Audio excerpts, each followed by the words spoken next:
గత ప్రభుత్వానికి ఈ ప్రభుత్వానికి, గత ముఖ్యమంత్రికి ఈ ముఖ్యమంత్రికి కొన్ని విషయాల్లో అన్న తేడా ఏమైనా అనిపించిందా మీకు?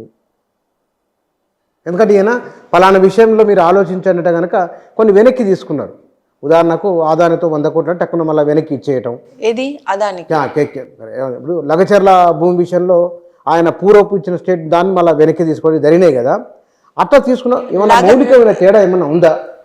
లగచర్లలో ఎక్కడ వెనక్కి తీసుకున్నారండి? కేవలం ఫార్మా క్లస్టర్ రద్దని చెప్పారు. మళ్ళీ వెంటనే 2 రోజులు తిరగకుండానే మళ్ళీ భూసేకరణ నోటీసులు వేశారు కదా. భూసేకరణ నోటీసులు వేశారు, అందులో ఇండస్ట్రియల్ పార్క్ అన్నారు. ఇండస్ట్రియల్ పార్క్ ఎందుకు పెడుతున్నారు అంటే అంత ఆర్బిటరీ కానా? మీరు ఒకసారి ఫార్మా క్లస్టర్ అంటారు, 4 రోజుల తర్వాత మళ్ళీ ఇండస్ట్రియల్ పార్క్ అంటారు. భూమి కావాలి అంతే. అందులో ఏం చేస్తాము ఏం చెయ్యం అనేది వేరే విషయం. ఎవరు వచ్చినా కానీ మాకు భూమి కావాలి. రాజశేఖర్ రెడ్డి గారి సమయంలోనూ అదే జరిగింది. ఆంధ్రాలో మొత్తం కోస్టల్ ఏరియాలో దాదాపు 9 జిల్లాల్లో లక్షల ఎకరాలు ఆయన తీసుకున్నారు. అంతకన్నా ముందు చంద్రబాబు నాయుడు గారు మొదలుపెట్టారు. ఆయన కొంచెం చిన్న స్థాయిలో అభివృద్ధి అనే పేరు చెప్పి ల్యాండ్ ఎక్విజిషన్ చేయడం అనేది ఒక ప్రక్రియ అప్పుడు మొదలైంది. ఆయన ద్వారా మిగతా వాళ్ళందరినీ మొదలైంది. చంద్రబాబు నాయుడు గారే కదా అభివృద్ధి చేస్తా భూములు ఇవ్వండి. కాకపోతే అప్పుడు కొంచెం తక్కువ స్థాయిలో జరిగింది. రాజశేఖర రెడ్డి గారు వచ్చి భారీ స్థాయిలో చేశారు.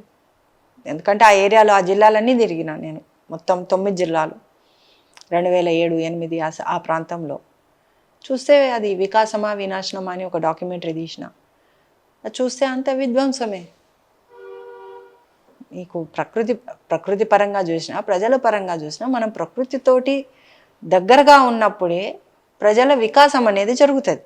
అది మానసిక వికాసము, మేధా వికాసం అనేది జరుగుతుంది. మంచి ఆరోగ్యంగా ఉంటారు కదా ఫస్ట్. ఈరోజు ఏం ఆరోగ్యం ఉందండి? అందరూ అభివృద్ధి అయ్యింది, సిటీలు ఉన్నారు అన్నారు, 4 అడుగులు వేయలేరు. ఇప్పుడు మీ లెక్క ప్రకారము దీనికి ప్రత్యామ్నాయ మార్గాలు ఏమన్నా ఉన్నాయా? ప్రకృతి విధ్వంసం కాకూడదు, అవును, డెవలప్మెంట్ ఉండాలంటే మీరు ఆల్టర్నేట్ అంటే డెవలప్మెంట్ అనే దాని ఇప్పుడు మీరే అంటున్నారు ఇండస్ట్రియల్ రెవల్యూషన్ అప్పటి నుంచి వచ్చిందని. బేసికలీ విషయం ఏంటంటే మీకు ఎంత అవసరము, ఆ డెవలప్మెంట్ అనేది ఎంత అవసరం. ఉదాహరణకి నేనున్నా, నాకు ఇల్లు అవసరం, నాకు 10 అంతస్తుల ఇల్లు అవసరమా? ఇప్పుడు ఆయన ఎవడో కట్టిండు అంబానీ 28 అంతస్తుల బిల్డింగు ఒక 4 మనుషులకు.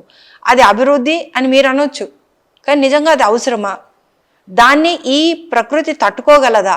ఎందుకంటే అవన్నీ ఎక్కడి నుంచి వస్తాయి? మీరు బిల్డింగ్ కట్టినా కానీ ఎక్కడి నుంచి వస్తుంది?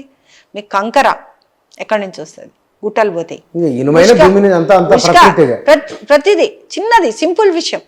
నేను ఇంకా పెద్ద హెవీ మెటల్స్ అవి మాట్లాడట్లే. ఉష్క ఇప్పుడు ఈరోజు ఈ పెద్ద పెద్ద బిల్డింగ్లు ఇవన్నీ కట్టుకోవడం వల్ల ఉష్కపోతుంది కదా. మన నదుల పరిస్థితి ఏంది?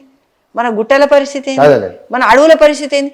అంటే మనిషి ఇప్పుడు ఒక చిన్న విషయం అండి, ఆయన చెరుకి ఇండియన్ ఎవరు వీళ్ళు అమెరికాలో ఇదే డిస్కషన్ జరిగింది తెల్లవాళ్ళ మధ్య, నేటివ్ అమెరికన్స్ ఎవరు రెడ్ ఇండియన్స్ మధ్య.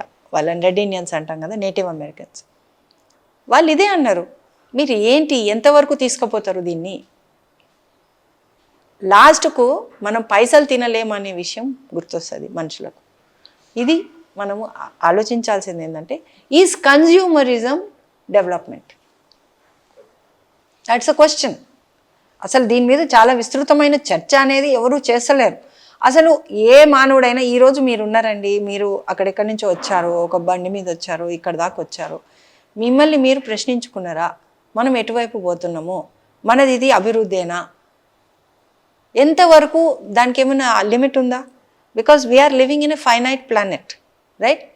We have to. నేను మీకు ఇంతకుముందు గత ఇంటర్వ్యూలో కూడా చెప్పిన, నేను ఎందుకు వ్యవసాయం చేస్తున్నా, ఎందుకు ఊరికి వెళ్ళాను, ద ఓన్లీ సొల్యూషన్ ఆ రోజు గాంధీ గారు చెప్పారు. ఈరోజు మనం రియలైజ్ అవుతున్నది కూడా డీసెంట్రలైజేషన్ అనేది చాలా ముఖ్యము. మీరు సెంట్రలైజేషన్ చేసి మొత్తం అన్ని రిసోర్సెస్, ఇప్పుడు mega city Hyderabad mega city అని ఒక ప్రాజెక్ట్ చేసినప్పుడు జర్మన్ టీమ్ తోటి ఇదే డిస్కషన్ జరిగింది.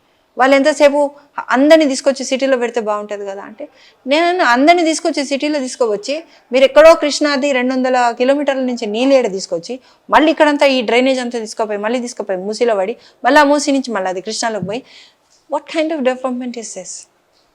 ఇది చాలా పెద్ద విస్తృతమైన చర్చ. నేను అడిగేది ఒకటే, మీరు చర్చించండి, మీరు అసలు అడగండి స్థానిక ప్రజలకు. మీరు చెప్తున్నారా? కనీస అవగాహన ఇదేనా చేస్తున్నారా? మీకు సీఎంకి అప్పీల్? ఇదేనా మీ అప్పీల్? ఇదేనా మా అప్పీల్ ఒకటి, ఫస్ట్ మీరు ఇచ్చిన మాట నిలబెట్టుకోండి. మీరు వ్యవసాయం కాపాడతామన్నారు, వ్యవసాయాన్ని కాపాడండి.